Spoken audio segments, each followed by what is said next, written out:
Last यानी कि first lecture में हमने देखा था कि वेरिएबल्स किस तरह बनाते हैं और वेरिएबल्स के साथ किस तरह काम करते हैं। ओके, आज हम नेक्स्ट मूव करते हैं। आज हम थोड़ा सा आगे चलते हैं और ये देखते हैं कि पीएचपी के अंदर लूप्स किस तरह काम करते हैं और लूप्स का क्या फ़ायदा होता है। तो हम अपनी एक न्यू फाइल बना लेते हैं इसी फोल्डर के अंदर। Right click, new file, loops, okay sorry, save as loops.php और इसको कर देते हैं हम php टाइप की फाइल। अच्छा, सबसे पहले हमारा ये है कि हमने इसको लूप्स के थ्रू करना है और php का नेम देना है। अगर हम अपने ब्राउज़र के अंदर जाते हैं तो अब लोकल हो स्लैश हमारा php lecture 1 स्लैश अब लूप्स हमने यूज़ करने हैं इसके अंदर। तो अगर हम देखें कि ये PHP एज इट इज़ लिखा हुआ आ रहा है, इसका मतलब ये है कि हमारे पास, हमने सही इसको ओपन नहीं किया और ये loops.php की फाइल हमारे पास मौजूद नहीं है। अगर हम देखते हैं कि इसमें क्या प्रॉब्लम है तो हम C, XAMPP, htdocs और PHP lecture 1 और loops, तो अगर हम देखें कि हमारी जो फाइल है उसका फॉर्मेट ठीक नहीं है, जिसकी वजह से वो फाइल जो है वो सही ओपन नहीं हो रही। अगर हम इसको फाइल इसको सेव एज करते हैं लूप्स और .php के नाम से, अब ये सही सेव हुई है। अब रिफ्रेश करते हैं अपने ब्राउज़र में तो ये हमारे पास लूप्स की फाइल आ गई। लूप्स एक्चुअली इसलिए यूज़ होते हैं कि अगर हमने कोई चीज़ को बार बार करना हो, रिपीट करना हो, तो उसके लिए लूप्स यूज़ होते हैं। लूप का तीन तरह के लूप्स होते हैं, for loop, for each loop और व्हाइल लूप। अब ये फॉर लूप को देखते हैं कि फॉर लूप किस तरह काम करता है। सपोज हमने एक 10 तक नंबर्स प्रिंट करवाने हैं। ओके, तो हम लिखते हैं इको काउंटिंग फ्रॉम 1 to 10। ठीक है, 1 से 10 तक हमने काउंटिंग प्रिंट करवानी है और पहले ही हम इसमें इको br कर लेते हैं ताकि लाइन ब्रेक आ जाए। और फॉर लूप यूज होता है। फॉर एंटर करेंगे तो हमारे पास एक स्ट्रक्चर आ जाता है। फॉर आई सबसे पहली जो आई है ये हमारा इनिशियलाइजेशन पॉइंट होता है कि हमने स्टार्ट कहाँ से करना है। तो आई 0, मैं इसको इरेज कर देता हूँ, शुरू से न्यू लेते हैं ताकि इजी रहे।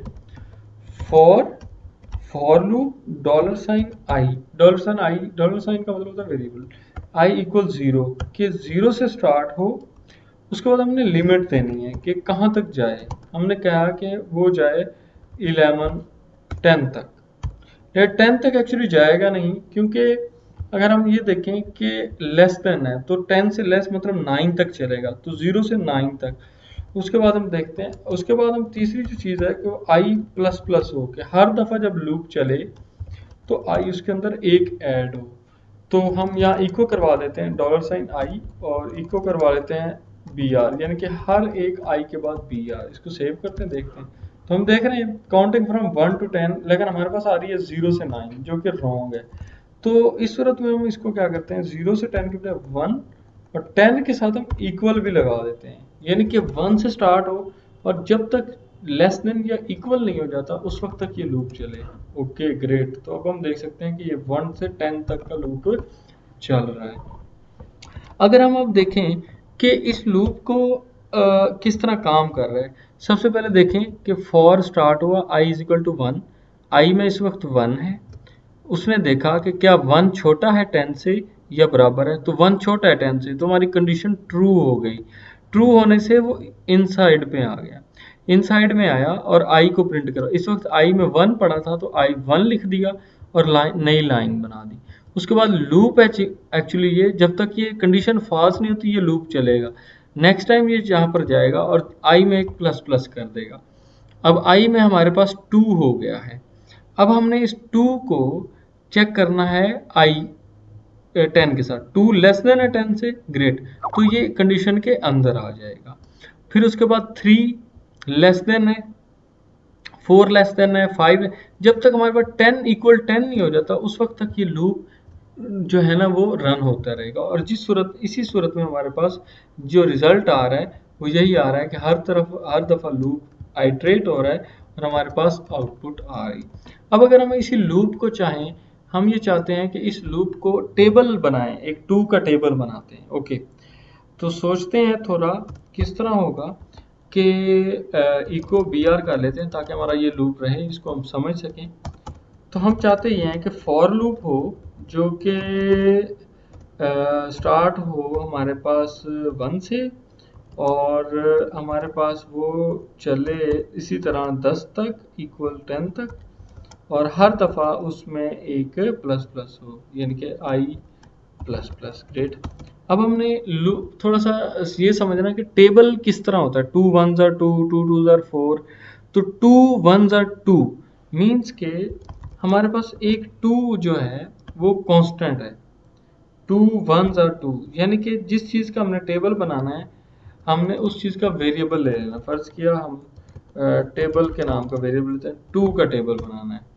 तो यहाँ पे सबसे पहले 2 1s are 2 यानी कि 2 टेबल में क्या पड़ा है 2, 1s are 2। तो दरमियान में हमने HTML लिखनी है डॉट और स्टैटिक का साइन लगाना है, यानी 2 मल्टीप्लाई बाय किससे करना है 1 से। ये अभी सिर्फ प्रिंट हो रहे हैं 1 1 फिर 2 फिर 3, फिर वो चेंज हो रहे हैं आई में। तो अब क्या होगा कि 2 मल्टीप्लाई बाय 1, उसके बाद हमने लगाना इक्वल डॉट और इक्वल। ठीक है, तो 2 1s आर इक्वल और 2 होना चाहिए। तो यानी कि table dollar sign table multiply by dollar sign I. ठीक है, और एक्चुअली अब हो गया क्या कि इको हो टेबल, यानी कि टेबल में 2 है, फिर 1 और 2 1s are 2, फिर अगली दफ़ा लूप चलेगा तो आई में 2 हो जाएगा, तो 2 multiply by 2s are 2 2s are 4। इसी तरह फिर 2 3s are 6 और इसी तरह प्रिंट होते जाएंगे। इसमें एक बी आर लगा देते हैं, लाइन ब्रेक, ताकि हमारे पास हर लाइन के बाद एक ब्रेक आए। तो अगर हम चेक करते हैं grade 2 1s are 2, 2 2s are 4, ये 2 स्टेबल है लेकिन आई चेंज हो रहा है हर दफ़ा, क्योंकि आई में एक दफ़ा हर दफ़ा प्लस प्लस हो रहा है। अगर हमने कोई और टेबल बनाना है या तो 3 का बनाना है तो हम 3 दे देते हैं। ठीक है, सेव करते हैं, रिफ्रेश करते हैं तो हमारे पास 3 का टेबल बन जाएगा। ओके, तो ये हमारा फॉर लूप है, ये बहुत इंपॉर्टेंट है, इसको अंडरस्टैंड करना, इसको समझना, और इसका यूजेज बहुत ज़्यादा है आगे जो है ना वो मीनवाइल। नेक्स्ट लेक्चर में हम देखेंगे कि फॉर लूप के बाद फॉर ईच लूप किस तरह काम करता है। Okay, thank you for watching.